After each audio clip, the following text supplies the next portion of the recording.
Beach, sunset, AR റഹ്മാന്റെ പാട്ട് ഒക്കെ വെച്ചിട്ട് കല്യാണം നടത്തിയത്. അല്ലെങ്കിൽ ഡെഫിനറ്റ്ലി അമ്പലം അല്ലെങ്കിൽ പള്ളി. ദ്വാരമണ്ഡലമൊക്കെ നിന്നിട്ട് ചെയ്യുമ്പോൾ ഭയങ്കര വേദനയാണ്.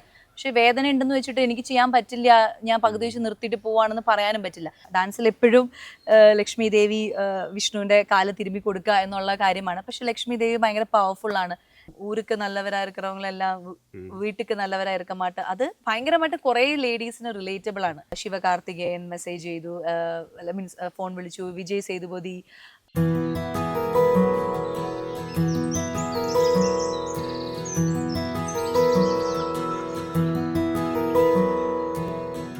ശ്വാസിക, നമസ്കാരം. ഒരു ആക്ടറിനെ നമ്മൾ ഇൻ്റർവ്യൂ ചെയ്യണമെന്ന് പൊതുവെ തോന്നുന്നതിൽ ഒരു പ്രധാന കാര്യം അവരുടെ ഒരു സിനിമയിലെ പെർഫോമൻസ് കണ്ടിട്ട്, ലബർപന്ത് തിയേറ്ററിൽ കണ്ടിട്ട് ആ യശോദൈ ക്യാരക്ടറിൻ്റെ ആ പെർഫോമൻസ് ഇപ്പോൾ ഒരുപാട് പേര് ഡിസ്കസ് ചെയ്യുന്നുണ്ട്. ഇപ്പം ഹോട്ട്സ്റ്റാറിൽ റിലീസ് ചെയ്യുക ചെയ്തപ്പോൾ തുടങ്ങിയത് തമിഴിലാണ്, ഒരു 2013. അത് കഴിഞ്ഞ് വർഷങ്ങൾക്ക് ശേഷം വീണ്ടും തമിഴിൽ ഒട്ടും എക്സ്പെക്ട് ചെയ്യാതെ ഒരു നല്ല ക്യാരക്ടർ. അതെ, അതായത് ഇപ്പം പറഞ്ഞ പോലെ നമ്മൾ ഒരു വലിയൊരു ഗ്യാപ്പിന് ശേഷമാണല്ലോ ഒരു തമിഴ് ഓഫേഴ്സ് പോലും അങ്ങനെ വരുന്നുണ്ടായിരുന്നില്ല. ഒരു പ്രതീക്ഷിക്കാതിരിക്കുന്ന സമയത്താണ് തമിഴ് എന്നൊരു കോള് തന്നെ വരുന്നത്. അപ്പം അങ്ങനെ വന്നപ്പോൾ ആദ്യം ഒരു നറേഷൻ കിട്ടി. അപ്പോൾ അതിൽ അമ്മ എന്ന് പറയുന്ന ഒരു സംഭവം വന്നു. അപ്പോൾ പെട്ടെന്നൊരു അയ്യോ, നമ്മളൊരു ഗ്യാപ്പിന് ശേഷം ഒരു സംഭവം ചെയ്യാൻ പോകുമ്പം അങ്ങനെ ഒരു അമ്മ എന്ന് പറയുന്ന ഒരു സംഭവം വന്നാൽ എങ്ങനെ ഉണ്ടാവും, അങ്ങനെ ഒരു പേടി, ഫസ്റ്റ് ഒരു തോട്ട് അങ്ങനെയാണ് പോയത്.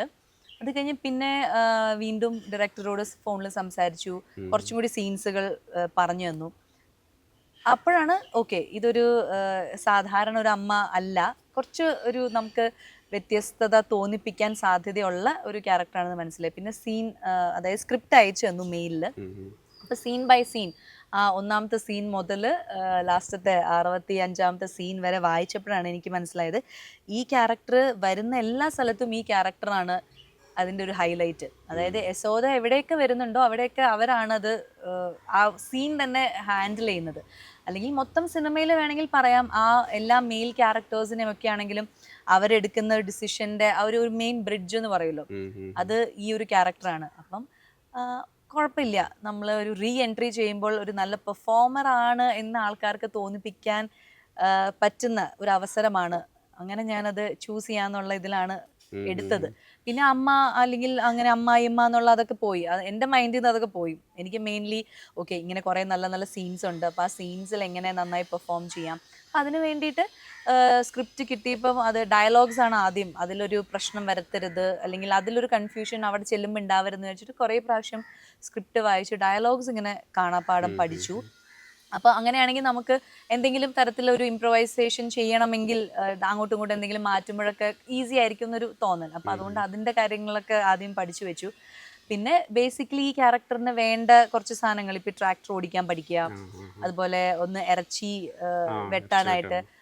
ഇപ്പോൾ സിനിമയിൽ കാണുമ്പോൾ ഒരു കുറച്ച് സമയത്തേ ഉള്ളൂ അത്, പക്ഷേ എനിക്കറിയില്ലല്ലോ ഇനി അവിടെ ചെല്ലുമ്പോൾ കൂടുതലായിട്ട് ക്ലോസ് വെക്കുകയോ ഇറച്ചി വേണ്ട അല്ലെങ്കിൽ അതിൽ നിന്ന് എടുക്കുന്ന പോലെയാണോ, എങ്ങനെയാണ് ഡയറക്ടർ പ്ലാൻ ചെയ്യണമെന്ന് പറയാൻ പറ്റില്ല. അപ്പോൾ അതുകൊണ്ട് ഞാൻ ഓക്കെ, ആ ഒരു ബേസിക് ഒരു നോളേജ്, കാരണം നമുക്ക് ഒട്ടും പരിചയമില്ലാത്തൊരു സാധനമാണ്, അല്ലെങ്കിൽ അതിൻ്റെ സ്മെല്ല്, അത് തൊടുമ്പോൾ ഉള്ള ഒക്കെ നമ്മുടെ ഉള്ളിലൊരു എന്നുള്ളൊരു ഫീൽ ഉണ്ടല്ലോ.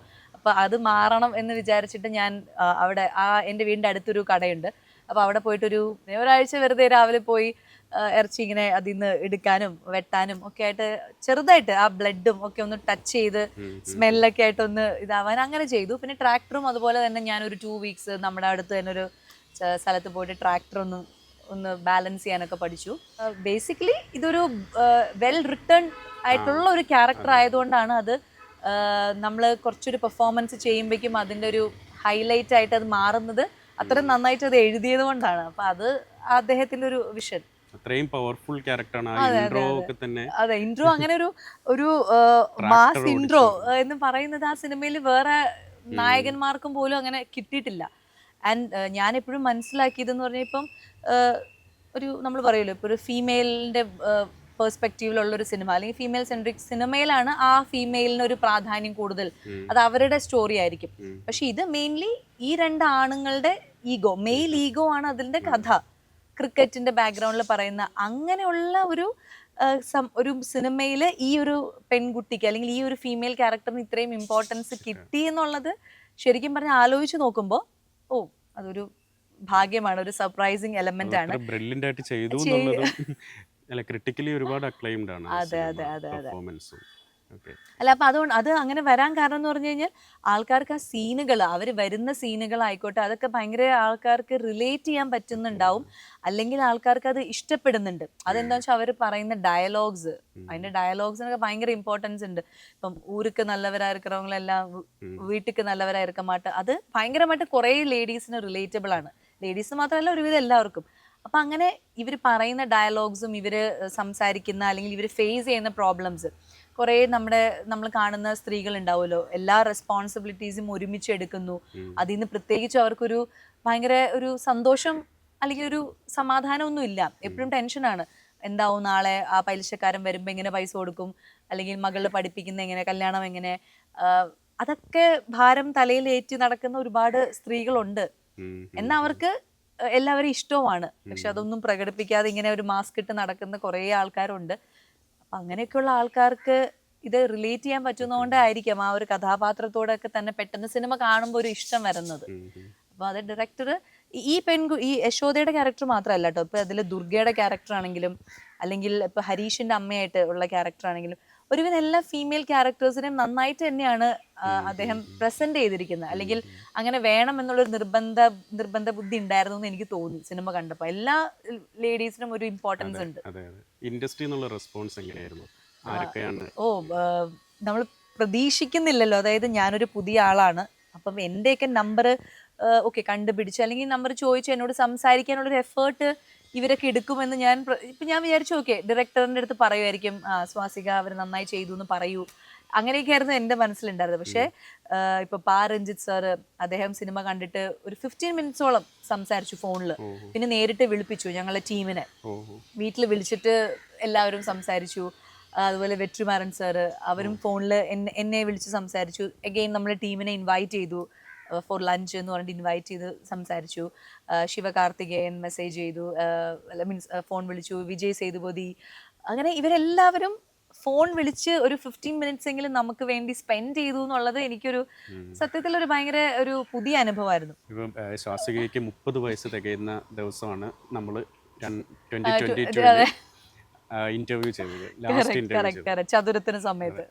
അതിനുശേഷം ചതുരം ഈ പറഞ്ഞ പോലെ ഒരു ലീഡ് റോൾ ചെയ്യുന്നതിന്റെ ഒരു എക്സൈറ്റ്മെന്റ് ആയിരുന്നു ചതുരത്തിൽ. അത് കഴിഞ്ഞിട്ട് പിന്നീട് മലയാളത്തിൽ ചെയ്ത സിനിമകളൊന്നും അത്ര വർക്കായില്ല. ഇല്ല, പിന്നെ ആകെ ചെയ്തത് എണ്ണവും കുറവായിരുന്നു. ആകെ വിവേകാനന്ദൻ വൈറലാണ്, അത് മാത്രമേ റിലീസ് ആയുള്ളൂ.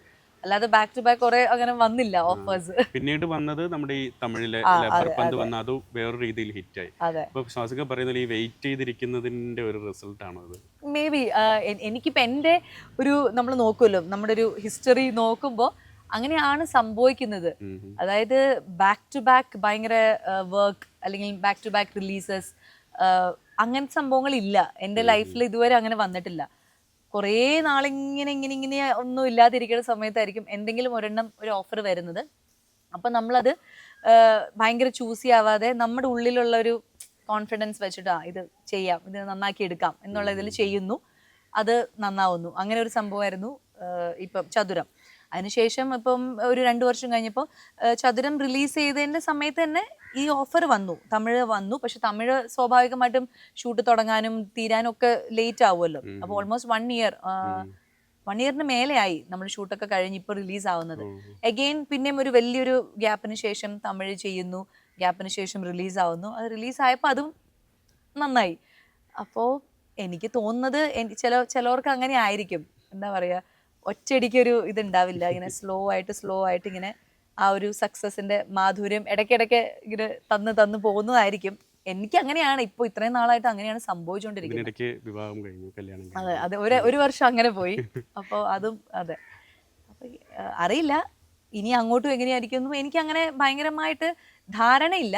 പക്ഷെ നമുക്ക് ഉള്ളിൽ എപ്പോഴും, ഞാൻ അന്നും നമ്മൾ സംസാരിച്ചപ്പോൾ ഞാൻ പറഞ്ഞു, ഞാൻ എപ്പോഴും ഒരു വളരെ പോസിറ്റീവായിട്ട് ഇതാണ് എൻ്റെ മേഖല, അപ്പോൾ ഇവിടെ തന്നെ തുടർന്ന് കുറേ സക്സസ് അനുഭവിക്കാനായിട്ട് ഞാൻ കാത്തിരിക്കും എന്നല്ലാതെ, അതാണ് മനസ്സിലുള്ളൂ.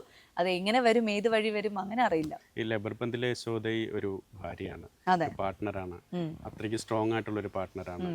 ഈ റിയൽ ലൈഫിൽ ഒരു പാർട്ട്ണർഷിപ്പിലേക്ക് കടന്നപ്പോൾ ഇത് നമ്മുടെ പെർഫോമൻസിനോ ക്യാരക്ടേഴ്സിനോ ചെയ്യുമ്പം ഏതെങ്കിലും രീതിയിൽ ഇല്ല, കാരണം ഈ ഒരു ക്യാരക്ടറിന്റെ ഈ ക്യാരക്ടറിനല്ല പൊതുവെ മേ ബി നമുക്ക് ഈ പറഞ്ഞ പോലെ നമ്മളൊരു ഫാമിലി ലൈഫിലേക്ക് കടക്കുമ്പോൾ അല്ലെങ്കിൽ ഒരു പാർട്ട്ണർ അങ്ങനെയൊക്കെ പറയുമ്പോൾ കുറെ കാര്യങ്ങൾ ഇപ്പൊ ഈ സിനിമയിലെ ഫീമെയിൽ ക്യാരക്ടർ ചെയ്യുന്നുണ്ടല്ലോ. അതായത് ചില കാര്യങ്ങൾ നമുക്ക് ഇഷ്ടമല്ലായിരിക്കാം. അപ്പൊ അയാൾ ക്രിക്കറ്റ് കളിക്കാൻ പോകുന്നത് നമുക്ക് ഇഷ്ടമല്ല, ബിക്കോസ് അയാളൊരു റെസ്പോൺസിബിലിറ്റി ഏറ്റെടുക്കാത്തതുകൊണ്ട് ഒരു ഇഷ്ടക്കേട്, അല്ലാതെ അല്ല.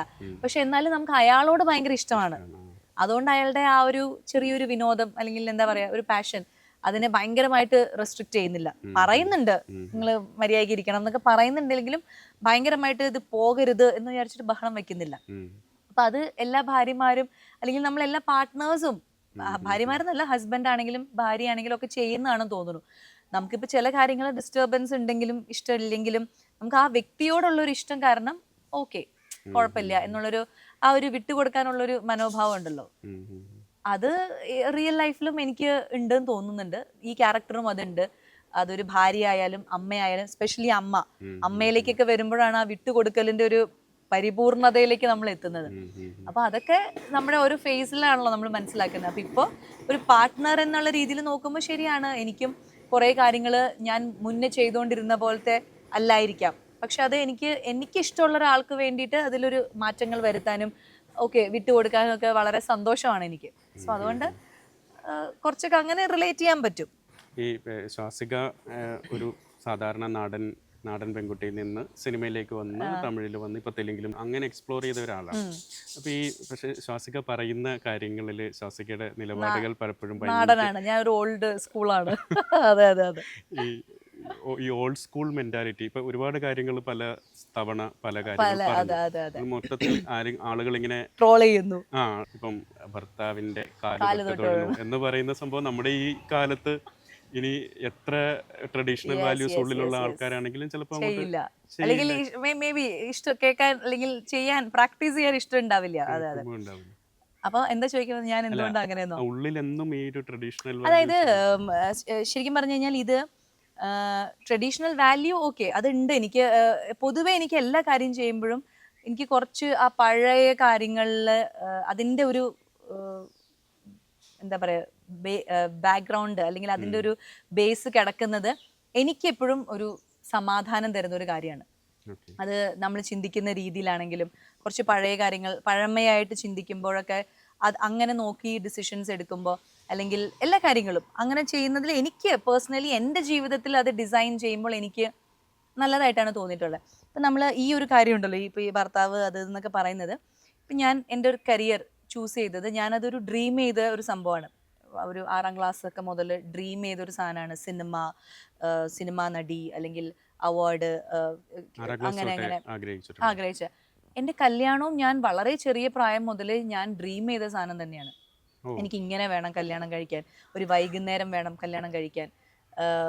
എന്താ പറയുക, ഞാൻ എൻ്റെ അമ്മയൊക്കെ പറയുന്നത് കേട്ടിട്ടുണ്ട്. ഞാൻ അങ്ങനെ അതായത് നമ്മൾ അച്ഛനും അമ്മയും ഒക്കെ കളിക്കുമല്ലോ, അപ്പോൾ ആ സമയത്ത് അപ്പോൾ എനിക്ക് കൂടെ ആരും ഇല്ല, ഞാൻ തന്നെയാണ് ഒരു സാങ്കല്പികമായിട്ടുള്ളൊരു ഭർത്താവിനെ ഇങ്ങനെ വെച്ചിട്ട് ചെറുപ്പത്തിലെ, അതായത് വളരെ ചെറിയ 1ാം ക്ലാസ്സോ 2ാം ക്ലാസ്സോ ഒക്കെ സമയത്തായിരിക്കാം, അങ്ങനെയൊക്കെ അതായിരുന്നു എൻ്റെ ഒരു വിനോദം. ഒറ്റയ്ക്ക് സംസാരിക്കുക. അപ്പോഴേ എനിക്ക് ഭർത്താവുണ്ട്, അയാളോട് സംസാരിക്കുക, അയാൾക്ക് ചായ കൊടുക്കുക, അയാൾക്ക് അത് ചെയ്യുക, കാല് തിരുമ്മി കൊടുക്കുക.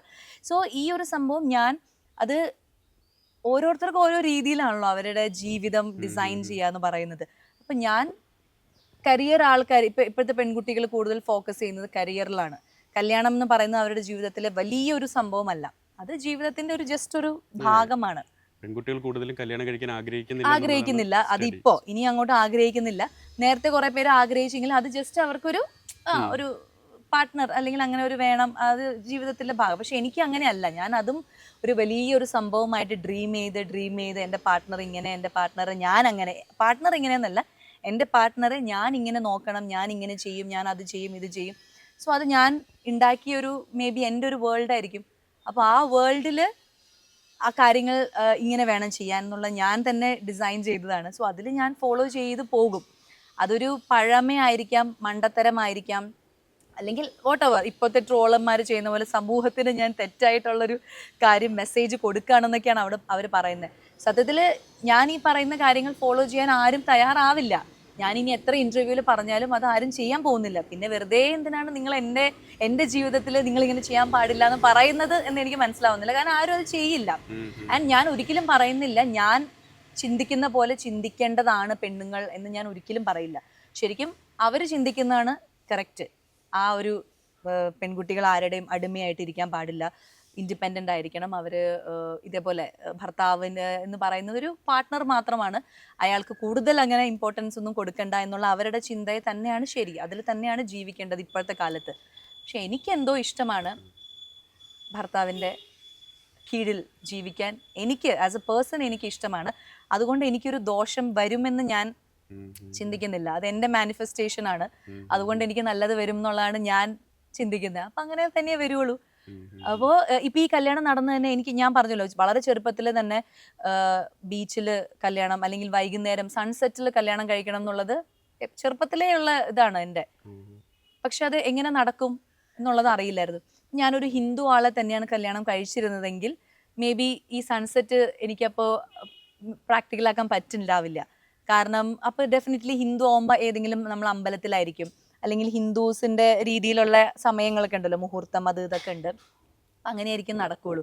പക്ഷേ കറങ്ങി തിരിഞ്ഞ് ഒരു ക്രിസ്ത്യൻ എന്ന് പറയുന്നൊരു ആൾ ആ ഒരു അതിലേക്ക് വരികയും അങ്ങനെ വന്നപ്പോൾ രണ്ട് ഫാമിലീസിനും അത് ഹേർട്ട് ചെയ്യരുത്. ഇപ്പം ഞാൻ ഹിന്ദു ട്രഡീഷണലിലും കല്യാണം കഴിക്കാൻ പാടില്ല, ക്രിസ്ത്യനിലും ചെയ്യാൻ പാടില്ല. അപ്പോൾ രണ്ട് ഫാമിലീസിനെയും അത് ഹേർട്ട് ചെയ്യാതിരിക്കാൻ വേണ്ടിയിട്ടാണ് നമ്മൾ ബീച്ച്, സൺസെറ്റ്, AR റഹ്മാൻ്റെ പാട്ട് ഒക്കെ വെച്ചിട്ട് കല്യാണം നടത്തിയത്. അല്ലെങ്കിൽ ഡെഫിനറ്റ്ലി അമ്പലം അല്ലെങ്കിൽ പള്ളി, ദൈവത്തിന്റെ പാട്ട് അല്ലെങ്കിൽ പള്ളിയിൽ അച്ഛൻ്റെ പ്രയർ, ഇതൊക്കെയാണ് അതിന്റെ ബാക്ക്ഗ്രൗണ്ട് വരിക. അപ്പോൾ അത് നമുക്ക് ആ സമയത്ത് എതിർക്കാനും പറ്റില്ല. പക്ഷെ ഇത് എൻ്റെ മാനിഫെസ്റ്റേഷൻ്റെ പവർ ആണെന്നാണ് ഞാൻ വിശ്വസിക്കുന്നത്. അത് കറങ്ങിത്തിരിഞ്ഞൊരു ക്രിസ്ത്യൻ ആയതും എനിക്ക് എൻ്റെ ആഗ്രഹം പോലെ. അപ്പം ഞാൻ എൻ്റെ ഫാമിലിയിൽ സംസാരിച്ചപ്പോൾ അവർ പറഞ്ഞു അത് മതി, അപ്പോൾ അങ്ങനെയാണെങ്കിൽ കുഴപ്പമില്ല, രണ്ട് ഫാമിലീസിനും ബുദ്ധിമുട്ടില്ല. സോ നമ്മൾ അങ്ങനെ ബീച്ചിൽ പോയി, സൺസെറ്റ്, AR റഹ്മാൻ്റെ പാട്ട്, അങ്ങനെ പ്രത്യേകിച്ചൊരു കോസ്റ്റ്യൂം എന്നൊക്കെ പറയുന്നത് സാരിയാണ് ഉടുത്തെങ്കിലും അതിലൊരു നോർത്ത് ഇന്ത്യൻ ടച്ച് കൊണ്ടുവന്നു, ആർക്കും അത് ഹേർട്ട് ആവാതിരിക്കാൻ. അപ്പം അങ്ങനെയൊക്കെ എൻ്റെ ആഗ്രഹമാണ് അവിടെ നടന്നത്. പക്ഷെ മറ്റുള്ളവർക്കും അത് ഹാപ്പി ആയി എന്നുള്ളത്. പൊതുവെ അത്തരം മൂവ്മെന്റ്സിനെ അല്ലെങ്കിൽ ഈ ചേഞ്ചസിനെ ഒക്കെ ശ്വാസിക അതിനൊക്കെ എഗെയിൻസ്റ്റ് ആയിട്ടാണ് പലപ്പോഴും നിൽക്കുന്നുള്ളതെന്ന് തോന്നുന്നു. അത് ഞാൻ എൻ്റെ കാര്യത്തിലല്ല ഞാൻ പറഞ്ഞത്. അതായത് എനിക്ക് ആ ചേഞ്ചസ് എൻ്റെ ലൈഫിൽ കൊണ്ടുവരുന്നത് ഇഷ്ടമല്ല.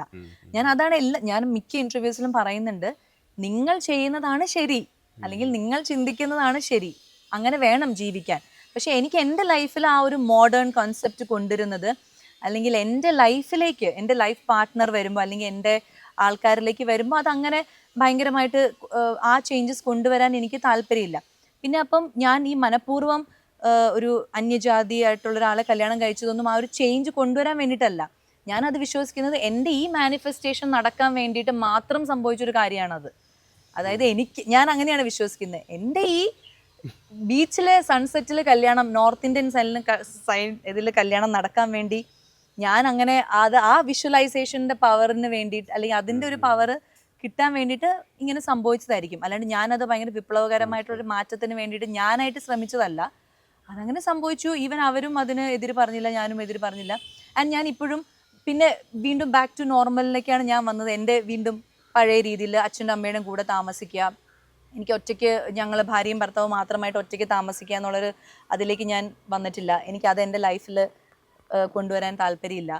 എനിക്കെപ്പോഴും അച്ഛൻ, അമ്മ അല്ലെങ്കിൽ ചേട്ടൻ, അമ്മായി ആരാണോ ഉള്ളത് അവരുടെയൊക്കെ കൂടെ താമസിക്കുക, അവരുടെ അഭിപ്രായങ്ങൾ ചോദിക്കുക, അവരുടെ അങ്ങനെയൊക്കെ തന്നെയാണ് ഇപ്പോഴും ചെയ്യുന്നത്. സോ ഞാൻ പറയുന്നത്, ഞാൻ ഈ മൂവ്മെൻറ്റ്സിനൊന്നും എതിരല്ല, അതൊക്കെ നല്ലതാണ്. പെൺകുട്ടികൾക്ക് ഒരുപാട് കാര്യങ്ങൾ പുതിയതായിട്ട് അവർക്ക് ചെയ്യാനും പറയാനും നിലപാടുകളും ഒക്കെ എല്ലാം ഉണ്ട്. ഇൻഡസ്ട്രിയിലുണ്ടായ വിമൻ മൂവ്മെന്റിനും ഞാൻ എതിരായിരുന്നു എന്നുള്ള ഞാൻ എതിരാണ്. കാരണം നല്ലതാണ്, അത് അവർക്ക് നല്ലതാണ്. പക്ഷെ എന്നെ സംബന്ധിച്ച് ആ മൂവ്മെന്റിൽ കൊണ്ട് എനിക്ക് എൻ്റെ കരിയറിലോ അല്ലെങ്കിൽ എനിക്കൊന്നും അങ്ങനെ പ്രത്യേകിച്ച് അതുകൊണ്ട് അവരുടെ ആ ഒരു ഇതുകൊണ്ട് എനിക്കൊന്നും സംഭവിച്ചിട്ടില്ല. ഒരു മീൻസ് നല്ലതാണെന്ന് തോന്നിപ്പിക്കുന്ന രീതിയിൽ ഒരു കാര്യങ്ങളും എനിക്ക് എൻ്റെ കണ്ണിൽ പെട്ടിട്ടില്ല. അത് എൻ്റെ തെറ്റായിരിക്കാം, ആയിരിക്കാം എൻ്റെ തെറ്റായിരിക്കാം, എൻ്റെ കണ്ണിൽ പെടാത്തായിരിക്കാം. പക്ഷെ എനിക്ക് എൻ്റെ ആ പഴയ രീതിയിൽ ഞാൻ, പക്ഷെ സിനിമയിൽ ഞാൻ ഒരിക്കലും പറഞ്ഞിട്ടില്ല സിനിമയിൽ പെൺകുട്ടികൾ പഴയതുപോലെ തന്നെ നിൽക്കണം, അല്ലെങ്കിൽ അഭിപ്രായങ്ങൾ പറയരുതെന്ന് സിനിമയ്ക്കുള്ളിൽ ഞാൻ പറഞ്ഞിട്ടില്ല. ഞാൻ പേഴ്സണലി എൻ്റെ ലൈഫിലാണ് കൂടുതൽ അത് പറഞ്ഞിരിക്കുന്നത്. ഇപ്പം സീരിയലിലെ സീത ക്യാരക്ടറിനെ പറ്റി എപ്പോഴും പറയുന്നതാണ്, അത് ലൈഫിലെ ഒരു മെയിൻ ക്യാരക്ടറാണ്. അങ്ങനെയായിരിക്കും ഒരു പക്ഷേ ഫാമിലി ഓഡിയൻസിന് സ്വാസികമായിട്ട് കണക്ഷൻ ചെയ്യുന്നത്. അതിൽ നിന്ന് ഈ സീരിയലിലുള്ള ഒരു കാര്യങ്ങളെ പെട്ടെന്ന് ബ്രേക്ക് ചെയ്തിട്ടാണ് ചതുരം പോലുള്ള ക്യാരക്ടേഴ്സ് ചെയ്യുന്നത്. ഇപ്പൊ ലബർപ്പ് എന്തൊക്കെ ചെയ്യുമ്പം അതിലെ ബോഡി ലാംഗ്വേജും ആറ്റിറ്റ്യൂഡൊക്കെ വേറെയാണ്, ലുക്ക് ആണെങ്കിലും ഒക്കെ ഓരോന്നിനായിട്ടുള്ള ഈ ചേഞ്ചസ് ഉണ്ടാവുമല്ലോ. ഇതിനെ ശ്വാസികയുടെ മറ്റ് ടാലൻസ് ഏത് രീതിയിലാണ് ഹെൽപ്പ് ചെയ്തിട്ടുള്ളത്, അതായത് ഡാൻസ് ഉൾപ്പെടെയുള്ള കാര്യങ്ങൾ? ഈ ഡാൻസും പാട്ടും ഒക്കെ പഠിക്കുമ്പോൾ നമുക്ക് കുറച്ചും കൂടി ഫോക്കസ്ഡ് ആവാൻ സഹായിക്കും. നമ്മൾ ഡാൻസ് ചെയ്യുമ്പോൾ, അല്ലെങ്കിൽ ഒരു ഡാൻസ് അല്ലല്ലോ, നമ്മൾ കുറേ ഡാൻസുകൾ പഠിക്കുകയാണ്, ഇതെല്ലാം ഓർത്ത് വെക്കണം, അതിൻ്റെ ജതികൾ അതൊക്കെ പഠിച്ച് അതൊക്കെ. അപ്പം ഈവൻ പാട്ടാണെങ്കിലും അങ്ങനെ തന്നെയാണ്, അതിൻ്റെ നമ്മൾ മെഡിറ്റേഷൻ ചെയ്യണം, പ്രാക്ടീസൊക്കെ ചെയ്യുന്നതുകൊണ്ട് നമ്മൾ കുറച്ചും കൂടി ഫോക്കസ്ഡ് ആവാൻ അത് ഹെൽപ്പ് ചെയ്യും. ആൻഡ് നമുക്ക് ഒരു കാര്യം പെട്ടെന്ന് കണ്ടു കഴിഞ്ഞാൽ മനസ്സിലാക്കാൻ ആ ഒരു ഗ്രാസ്പിംഗ് പവർ കിട്ടും. വളരെ ചെറിയ പ്രായത്തിൽ ഇത്രയും കാര്യങ്ങൾ പഠിച്ചുകൊണ്ടായിരിക്കാം. ഡാൻസിൻ്റെ കാര്യങ്ങളാണെങ്കിലും അതിൻ്റെ തിയറിയൊക്കെ പഠിക്കുമ്പോൾ ഇതൊക്കെ ഓർത്തിരിക്കണമല്ലോ. സോ ആ ഒരു ഇപ്പോൾ ഒരു ഡയലോഗ് കിട്ടുമ്പോഴാണെങ്കിലും ഒക്കെ അത് പെട്ടെന്ന് തന്നെ മനസ്സിലാക്കാനും അത് പിക്ക് ചെയ്യാനും പറ്റും. ഒരു കൺഫ്യൂഷൻസ് അധികം വരില്ല. അപ്പം അങ്ങനത്തെ കാര്യങ്ങളൊക്കെ ലാംഗ്വേജ് ഒരു പ്രശ്നമാവുന്നില്ല. കാരണം നമ്മൾ കൂടുതലും ഡാൻസ് ഒക്കെ ചെയ്യുമ്പം തമിഴ് പാട്ടുകളാണല്ലോ ഭരതനാട്യത്തിലൊക്കെ എടുക്കുന്നത്. അപ്പോൾ നമ്മൾ ഈ തമിഴ് പാട്ടുകൾ, അപ്പോൾ തമിഴ് വേർഡ്സ് ഒക്കെ അപ്പോഴേ മുതൽ കുറച്ച് വേർഡ്സ് ഒക്കെ നമുക്ക് അറിയാൻ പറ്റും. ഈവൻ നമ്മൾ എന്നിട്ട് ഇതിൻ്റെ കഥ അന്വേഷിച്ച് പോകുമ്പോഴൊക്കെ തമിഴ് കാര്യങ്ങളായിരിക്കുമല്ലോ കൂടുതൽ, തമിഴിലായിരിക്കും കേൾക്കുന്നതൊക്കെ. സോ അങ്ങനെയൊക്കെ നോക്കുമ്പം ഈ ലാംഗ്വേജ് ആണെങ്കിലും മെയിൻലി ഈ ഫോക്കസ് ചെയ്യുന്ന കാര്യത്തിലാണെങ്കിലും ഗ്രാസ്പിംഗ് പവറൊക്കെ ഹെൽപ്പ് ചെയ്തിട്ടുണ്ട്. ഒരു കാര്യം ഒരാൾ പറഞ്ഞു തന്നു കഴിഞ്ഞാൽ, പക്ഷേ എനിക്ക് ബാക്കിയുള്ള കാര്യത്തിൽ ഇപ്പം എന്നോട് ഇപ്പം വീട്ടിൽ എന്തെങ്കിലും കാര്യമാണെന്ന് വിചാരിച്ചു, ഇപ്പോൾ ഒരു കടയിൽ പോയിട്ട് എന്തെങ്കിലും ഒരു സാധനം മേടിക്കുന്ന കാര്യം എന്നോട് ചിലപ്പോൾ പറഞ്ഞു കഴിഞ്ഞാൽ അവിടെ എനിക്ക് അത്രയും ഒരു ഓക്കെ ഇതാണ് ഇത് പറഞ്ഞത്, അത് അപ്പോൾ എനിക്ക് ഭയങ്കര കൺഫ്യൂഷൻ ആയിരിക്കും. അതെന്തുകൊണ്ട് അങ്ങനെ 100 ചോദ്യങ്ങൾ വരും. പക്ഷേ അത് ഈ ഒരു കാര്യത്തിൽ വരുമ്പോൾ ഞാൻ ഭയങ്കര ക്ലിയർ ആണ്. എനിക്ക് പെട്ടെന്ന് തന്നെ ഡയറക്ടർ പറഞ്ഞു തരുന്ന കാര്യം മനസ്സിലാക്കാൻ പറ്റുന്നുണ്ട്. അവിടെ ഒരു കൺഫ്യൂഷൻ വരുന്നില്ല. അപ്പോൾ അതെനിക്ക് തോന്നുന്നത് ഈ ഒരു വളരെ ചെറിയ പ്രായത്തിൽ നമ്മൾ ഈ കലയുമായിട്ട് അറ്റാച്ച്മെന്റ് ഉള്ളത് കൊണ്ടായിരിക്കാം. അതുപോലെ ഇറിറ്റേറ്റഡ് ആവില്ല ഞാൻ പെട്ടെന്ന്. നിങ്ങൾ ശ്രദ്ധിച്ചറിയാം, ക്ലാസിക്കലി ട്രെയിൻഡ് ആയിട്ടുള്ളവർ, അത് ഡാൻസ് ആയിക്കോട്ടെ, ക്ലാസിക്കൽ പാട്ടായിക്കോട്ടെ, അല്ലെങ്കിൽ ഇൻസ്ട്രുമെന്റ്സ് ആയിക്കോട്ടെ, എന്തും ക്ലാസിക്കലി ട്രെയിൻഡ് ആയിട്ടുള്ള ആൾക്കാർ പെട്ടെന്ന് ദേഷ്യം പെടില്ല. അവർ കുറച്ചും കൂടി കൺട്രോൾഡ് ആയിരിക്കും. കാരണം നമ്മളെ പഠിപ്പിക്കുന്ന രീതി അങ്ങനെയാണ്. മാഷന്മാർ ആ ഗുരുമുഖത്ത് നിന്ന് പഠിപ്പിക്കുന്ന കാര്യങ്ങൾ ഭയങ്കര സ്ട്രിക്റ്റ് ആയിട്ടായിരിക്കും പഠിപ്പിക്കുന്നതുമൊക്കെ. അപ്പോൾ അപ്പോഴേ തന്നെ നമ്മൾ മെന്റലി ഭയങ്കര സിറ്റുവേഷൻസ് ഒക്കെ ഹാൻഡിൽ ചെയ്യാനും, അല്ലെങ്കിൽ ഈ സാറിൻ്റെ ഇത്രയും ദേഷ്യം കേൾക്കുമ്പോഴും നമ്മൾ ഡാൻസ് ചെയ്തുകൊണ്ടിരിക്കുകയായിരിക്കും. അപ്പോൾ ജതി ചൊല്ലിയും മര്യാദ കളിച്ചില്ലെങ്കിൽ ഇത് വെച്ച് എറിയും എന്നൊക്കെ പറയുമ്പോഴും നമ്മൾ ഇപ്പോഴത്തെ കുട്ടികൾ സ്കൂളിൽ വരെ അവർ ഭയങ്കരമായിട്ട് അതിനെ ടീച്ചർമാർ ദേഷ്യപ്പെട്ടൊക്കെ ഭയങ്കരമായിട്ട് ഒന്നില്ലെങ്കിൽ അവരത് ഹേർട്ട് ചെയ്യും. അത് നേരെ പോയിട്ട് സൂയിസൈഡ് ചെയ്യുക, അല്ലെങ്കിൽ ഡിപ്രഷനിലേക്കൊക്കെ പോകും കുട്ടികൾ. അല്ലെങ്കിൽ എന്ത് ചെയ്യുക, അവരത് അപ്പം തന്നെ അതിന് റിയാക്ട് ചെയ്യും. അങ്ങനെയൊക്കെയാണ് ഇപ്പോഴത്തെ സ്കൂളിൽ തന്നെ കുട്ടികൾ. പക്ഷെ നമ്മൾ ഇങ്ങനത്തെ സ്ഥലത്ത് ഡാൻസ്, പാട്ട്, കഥകളി അതൊക്കെ പഠിക്കുമ്പോൾ നമ്മുടെ ഈ രാവിലെ എണീറ്റിട്ടുള്ള ഈ പ്രാക്ടീസും അതിൻ്റെ ഒരു ബുദ്ധിമുട്ടും ആ ഒരു കാര്യങ്ങളൊക്കെ വേദന ഇതൊക്കെ വെച്ചിട്ടാണ് നമ്മൾ പല കാര്യങ്ങളും അരമണ്ടലൊക്കെ നിന്നിട്ട് ചെയ്യുമ്പോൾ ഭയങ്കര വേദനയാണ്. പക്ഷെ വേദന ഉണ്ടെന്ന് വെച്ചിട്ട് എനിക്ക് ചെയ്യാൻ പറ്റില്ല, ഞാൻ പകുതി വെച്ച് നിർത്തിയിട്ട് പോവാണെന്ന് പറയാനും പറ്റില്ല. സോ ഇതെല്ലാം ഈ വേദനയും ഈ ഇതുമൊക്കെ കൺട്രോൾ ചെയ്ത് ആ ഒരു പേഷ്യൻസ് ഒക്കെ നമുക്ക് വളരെ ചെറിയ പ്രായത്തിൽ വരികയാണ്. അപ്പോൾ ഇറിറ്റേറ്റഡ് ആവില്ല. എപ്പോഴും ഒരു കൂടുതലും ഇപ്പം നമ്മൾ ഭയങ്കര വലിയ ഡാൻസേഴ്സ് അല്ലെങ്കിൽ ഭയങ്കര വലിയ മ്യൂസീഷ്യൻസിനെയൊക്കെ നോക്കിയാലും അറിയാം, അവരെപ്പോഴും ഭയങ്കര പ്ലസന്റ് ആയിരിക്കും. ഇപ്പം ഞാനൊക്കെ കുറച്ച് കഴിയുമ്പോൾ അത് വിട്ടതുകൊണ്ട് എനിക്ക് ഇടയ്ക്കിടയ്ക്ക് കുറച്ച് ദുർമുഖമൊക്കെ വരുമെങ്കിലും നമ്മൾ ഇതിലെ തന്നെ രാവിലെ മുതൽ രാത്രി വരെ ഡാൻസ് ചെയ്യുന്ന ഒരു ഡാൻസറിനെ നോക്കൂ, അവരുടെ കണ്ണും അവരുടെ മുഖമൊക്കെ ഭയങ്കര പ്ലസന്റ് ആയിരിക്കും. അവർ ദേഷ്യപ്പെടുന്നൊക്കെ വളരെ ചെറിയ കാര്യങ്ങൾക്കൊന്നും ദേഷ്യപ്പെടില്ല, പിന്നെ ഇറിറ്റേറ്റഡ് ആവില്ല, ഭയങ്കര ക്ഷമയായിരിക്കും അവർക്ക്. പഞ്ച്വാലിറ്റി ഭയങ്കര കൂടുതലായിരിക്കും ക്ലാസിക്കലി ട്രെയിൻഡ് ആയിട്ടുള്ളവർക്ക്. കാരണം 6 മണിക്ക് നമ്മൾ സാധകം ചെയ്യാൻ വരണം എന്ന് പറഞ്ഞാൽ 6 മണിക്ക് തന്നെ വരണം. അതിൽ ഒരു വിട്ടുവീഴ്ചയും ഗുരുക്കന്മാർ തരില്ല. അപ്പോൾ ആ ടൈമിൻ്റെ ആ പഞ്ച്വാലിറ്റി ഒക്കെ എനിക്ക് ലൊക്കേഷനിലൊക്കെ അതൊക്കെ ഭയങ്കര ഹെൽപ്പ് ചെയ്തിട്ടുണ്ട്. രാവിലെ എണീക്കാനുള്ള ബുദ്ധിമുട്ടില്ല. കാരണം നമ്മൾ ഈ രാവിലെ എണീറ്റ് രാവിലെ 5 മണിക്ക് എണീറ്റ് പ്രാക്ടീസ് ചെയ്ത് രാവിലെ 5 മണിക്ക് എണീക്കുക എന്ന് പറയുന്നത്, അല്ലെങ്കിൽ 4 മണിക്ക് എണീക്കുക എന്ന് പറയുന്നത് ഭയങ്കര ഒരു അയ്യോ എനിക്ക് ചെയ്യാൻ പറ്റാത്തൊരു കാര്യമായിട്ട് ഫീൽ ചെയ്യില്ല. അത് എന്തുകൊണ്ടാണ്, ഞാൻ ഈ 2ാം ക്ലാസ് ഒക്കെ മുതൽ ഞാനെന്നല്ല, നമ്മൾ ഇങ്ങനെ പഠിക്കുന്നവർ വളരെ ചെറിയ പ്രായം മുതലേ അതിങ്ങനെ ട്രെയിൻ ചെയ്യുന്നതുകൊണ്ടാണ് ഇതൊന്നും ഒരു വലിയ ബാധ്യതയാവാത്തത്. ഈവൻ നമ്മൾ ഡാൻസിലൊക്കെ തന്നെ മേ ബി ഡാൻസിലൂടെയൊക്കെ ആയിരിക്കും, ഡാൻസിലൊക്കെ അങ്ങനെയാണല്ലോ, ഭാര്യ ഭർത്താക്കന്മാരുടെ ഒരു വിഷ്വലൈസേഷൻ നമ്മൾ ഡാൻസിലൊക്കെ ചെയ്യുന്നത് പഴയ രീതിയിലാണ്. ഇപ്പോഴത്തെ പുതിയ രീതിയിൽ നീ പാത്രം കഴിയുമ്പോൾ ഞാൻ തുണി നനയ്ക്കും എന്നുള്ള രീതിയിൽ നമ്മൾ ഡാൻസിൽ ചെയ്യുന്നില്ല. ഡാൻസിൽ എപ്പോഴും ലക്ഷ്മി ദേവി വിഷ്ണുവിൻ്റെ കാല് തിരുമ്പി കൊടുക്കുക എന്നുള്ള കാര്യമാണ്. പക്ഷെ ലക്ഷ്മി ദേവി ഭയങ്കര പവർഫുള്ളാണ്. ലക്ഷ്മി ദേവി എടുക്കുന്ന ഡിസിഷൻസിന് കുറേ വാല്യൂ ഉണ്ട്. അപ്പോൾ ശിവൻ പാർവതി തമ്മിലുള്ള മ്യൂച്വൽ റെസ്പെക്റ്റ്, അതൊക്കെയാണ്. സോ ഇതെല്ലാം ബ്ലെൻഡ് ചെയ്തിട്ടുള്ള ഒരു പഴമ നിറഞ്ഞ കാര്യങ്ങളാണ് നമ്മൾ ഡാൻസിലൂടെ പോർട്രേ ചെയ്യുന്നത്. അതിൻ്റെ ഒരു മോഡേൺ വേർഷനാണ് ഇപ്പോൾ ആൾക്കാർ ജീവിച്ചുകൊണ്ടിരിക്കുന്നത്. അപ്പോൾ അതൊക്കെ നമ്മൾ ചെയ്യുന്നതുകൊണ്ടായിരിക്കാം നമ്മുടെ നല്ല എൻ്റെ മനസ്സിൽ ആ ഒരു രീതി മതി എനിക്കിന്ന് ഞാൻ സ്റ്റിക്ക് ഓൺ ചെയ്യാൻ കാരണം ചിലപ്പോൾ അതായിരിക്കാം. പക്ഷെ അതിനെ ബ്രേക്ക് ചെയ്തുകൊണ്ടുള്ള ഡാൻസ് പ്രൊഡക്ഷൻസ് ഒക്കെ വരുന്നുണ്ട്. അത് വരുന്നുണ്ട്. അതിൻ്റെ ഒരു മോഡേൺ വേർഷനാണ് ഇപ്പോൾ വരുന്നത്. പക്ഷേ ബ്രേക്ക് ചെയ്തുകൊണ്ടുള്ള ഡാൻസ് പോർഷൻ എന്ന് പറഞ്ഞാൽ എനിക്ക് ഈ ഒരു ശിവപാർവതി ബന്ധത്തിനെ ഭയങ്കരമായിട്ട് അങ്ങനെ ചെയ്യുന്നുണ്ടോന്ന് അറിയില്ല.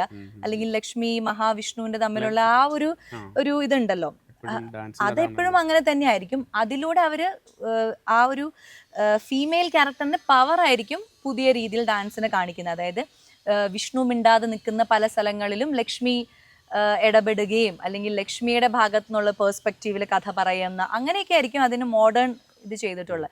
അല്ലാതെ ഒരിക്കലും നമുക്ക് ശിവപാർവതി ബന്ധത്തിനെ ഇപ്പം നമ്മൾ പറയുന്ന പോലെ ആക്കാൻ പറ്റുമോ എന്നുള്ളത് എനിക്ക് അറിയില്ല. എനിക്ക് നേരിട്ട് കാണാം. ഞാൻ ഒരാളുടെ അടുത്ത് ചെല്ലുമ്പോൾ അവരുടെ മുഖം ഇങ്ങനെ ആവുന്നത് ഞാൻ നേരിട്ട് കണ്ടിട്ടുണ്ട്. ഇനി ഞാൻ അഭിനയിക്കാൻ വന്നിട്ട് കാര്യമില്ല, എൻ്റെ മൂക്ക് കൊള്ളില്ല, കുരുവാണ്, എൻ്റെ സ്കിന്ന് കൊള്ളില്ല എന്ന് അവർ പറഞ്ഞു. അപ്പോൾ നമ്മൾ ഇനി മിണ്ടാതിരിക്കാം, അങ്ങനെ ഒരു ഫീലിംഗേ എനിക്ക് വന്നില്ല. എനിക്ക് ആ മാറ്റം വേണ്ട. എനിക്ക് രാത്രി 2 മണിക്ക് ഇറങ്ങി നടക്കണ്ട. പക്ഷെ നിങ്ങൾ നടക്കണം, പെൺകുട്ടികൾ നടക്കണം, രാത്രി 2 മണിക്ക് ഇറങ്ങി നടക്കണം.